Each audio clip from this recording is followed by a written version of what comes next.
4 decades. Intel was founded in 1968 by Gordon Moore and Bob Noyce. Bob was the co-inventor of the integrated circuit. We started out building memories. First product was an SRAM. We invented the DRAM. And a few years later, we invented the world's first microprocessor, the 4004. And we were in Mountain View. Well, sort of 8 years later, 5 miles away in Cupertino, Apple was founded. And you can see the picture of Steve and Woz there. You can also see on the right-hand side a picture of Steve and Bob Noyce on the right-hand side having dinner. I asked Steve last night as an aside, was that the last time you wore a tie? And he said, no, it's the last time I wore a mustache, though. But what you may not know is that our connection between Intel and Apple started around the same time. Bob and Andy Grove actually were early investors in Apple Computer. And in fact, Ann Bowers was Bob Noyce's wife, and she was Apple's first VP of HR. So there were some early signs of genetic connection. It didn't quite work out the way we had hoped. And in fact, Apple started in 1976 with a chip from MOS Technology. Well, our microprocessor business in the PCs came quite after that.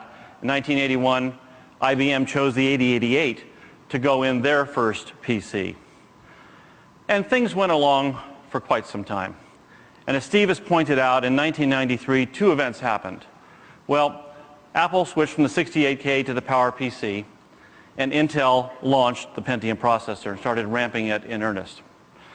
And for the next couple of years, competition really heated up quite a bit. It got pretty intense. It got so intense that in 1996, Apple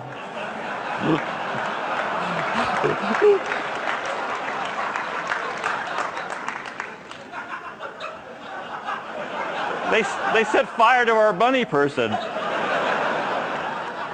And I know some of you may not be as old as this commercial, but I thought I'd let it run for you anyway in case you haven't seen it.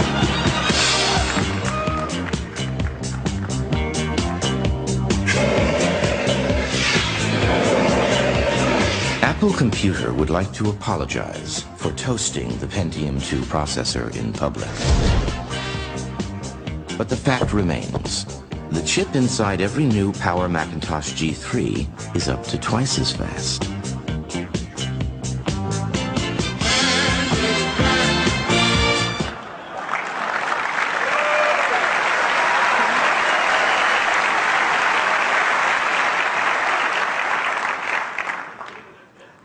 Now, we didn't have a grudge about that.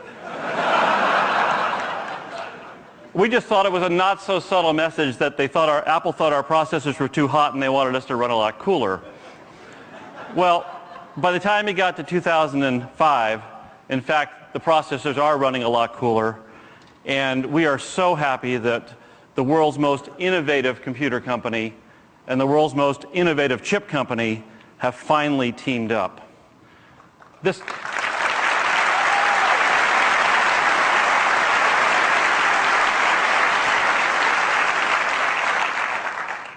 I thought I would give you my perspective on the partnership. I think that this brings together the skills and the opportunities and the engineering excellence of 2 great companies. And they combine our strengths and they play on our respective strengths. Apple has a legendary capability in hardware and software engineering and design and in innovation. You all know that. What you may not be familiar with is us. Our strengths are a little bit different, but they're entirely complementary. We are all about computer architectures. We're about scale and scope and being able to deliver in high volume the world's best technology, the world's best processors. And what we are most about is the relentless advancement of Moore's Law to give you better and better machines year after year. And so after almost 30 years, Apple and Intel are together at last. And I don't think of this as a fairy tale with a happy ending. I think of this much more as an exciting and important story with a very, very happy beginning. Thank you very much.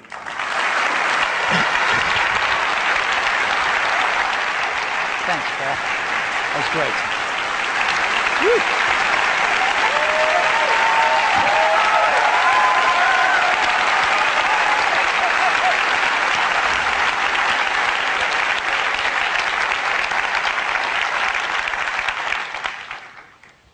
So where does that leave us? Well, Apple is strong. Apple's pretty strong right now. And the Mac is strong. We saw this. So this is great. This is a great time to start building for the future, to make us even stronger. We know transitions. We've been through 2 of them, and they've kept our platform at the forefront. And we're going to continue to be bold and begin a 3rd transition today as far as the developers are concerned, to make the best machines we know how to make in the future. This transition isn't going to happen overnight.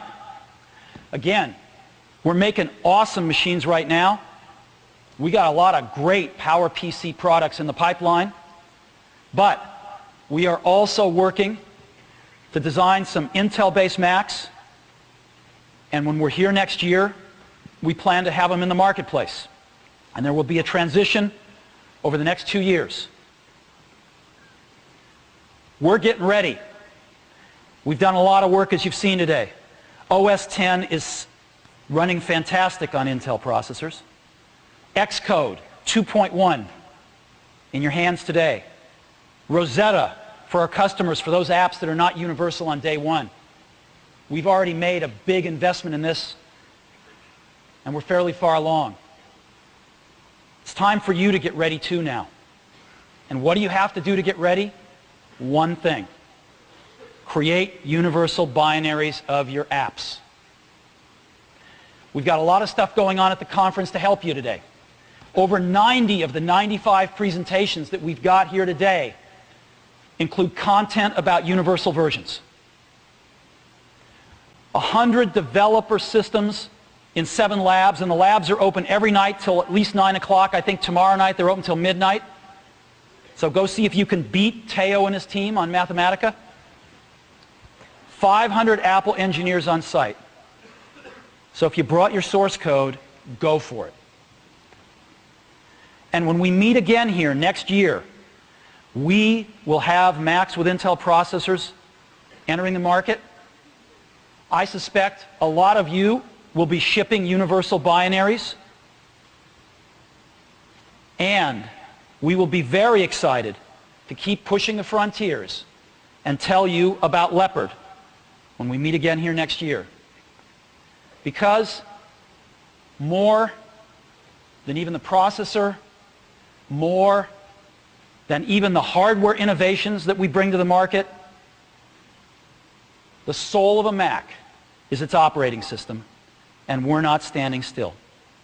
So I'll see you all here next year, and I look forward to a lot of universal binaries.